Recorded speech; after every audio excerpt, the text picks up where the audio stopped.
Okay, I know I'm gonna sound crazy, but I need you to hear me out and walk with me. Boa Hancock is special.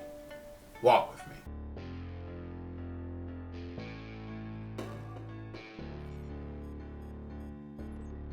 Today we will be getting into some Boa Hancock theories, and these theories are kind of like sickening, like kind of like good. I'm currently ranking the warlords on my channel, and I like to drop a theory video that coincides with the ranking video. So go watch the ranking of Boa Hancock and the rest of the warlords or whatever. We're on Boa. Next week we'll be doing Law. So like and subscribe. Now, what makes Boa Hancock special?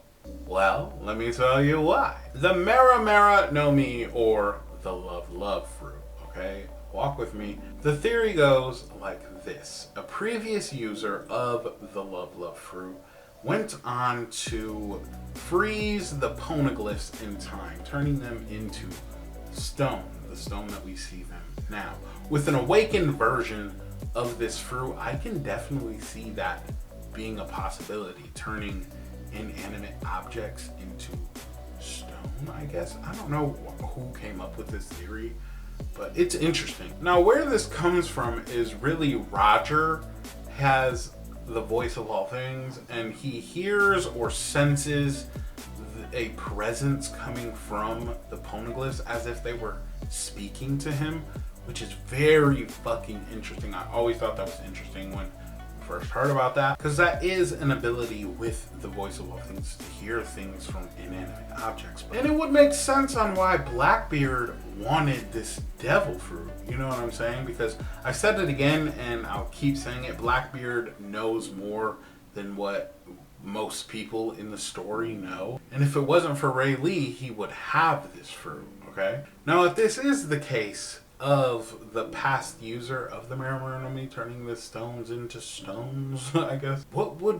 a Blackbeard's goal be in all this, And one of the things I think he could or would want to do is to depetrify them somehow, some way, and ask them how to get to Laugh-Tale.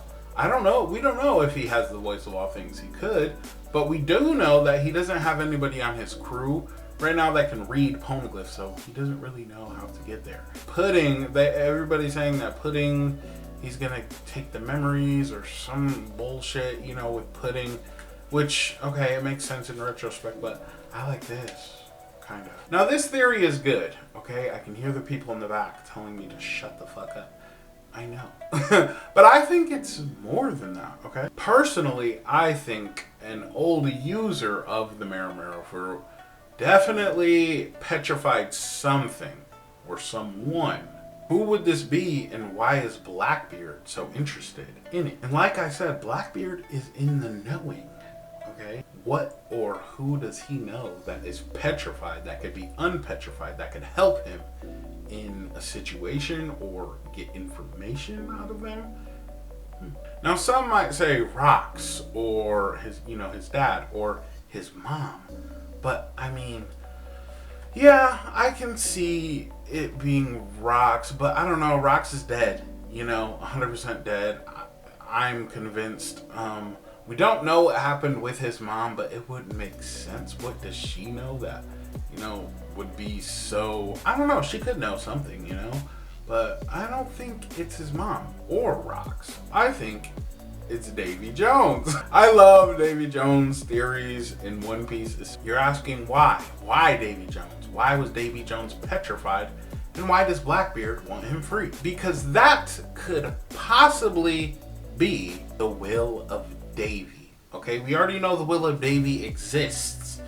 Okay, Rocks needed 3 devil fruits. He never really specified what devil fruits that he needed. What if the will was to someday be depetrified somehow? I don't know. I know it's a reach, but it could add up. You know what I'm saying? Because what if he just wanted round 2 with Emu? What if he really lost in the first round and was petrified by somebody way back when, and he just wants a round 2?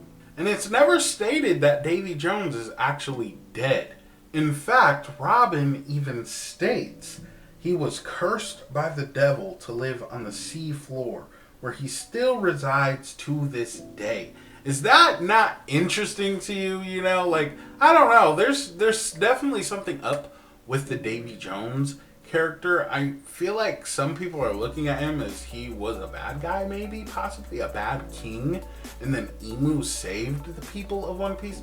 But I don't think that that's the case 100%. But I personally love this theory so much because, you know, somebody on Emu's side or even somebody on Joy Boy's side could have went on to save Davy, or in the case of it being somebody on Emu's side, just petrify him, you know, get rid of him once and for all, you know. But if it was somebody on Joy Boy's side, they petrified him so he could come back and fight one day, fight Emu, you know, and really take Emu out. I don't know, it's interesting because I was looking into Boa Hancock theories and the poneglyph one kind of stood out to me. I kind of like that, but I just wanted to add a little bit more to it. Now, I'm not saying I invented this theory, but I didn't see anybody else talking about it. Now, I know there probably is someone out there that already, you know, gobbled this theory up. And if they did, kudos to them because it's a good theory. It really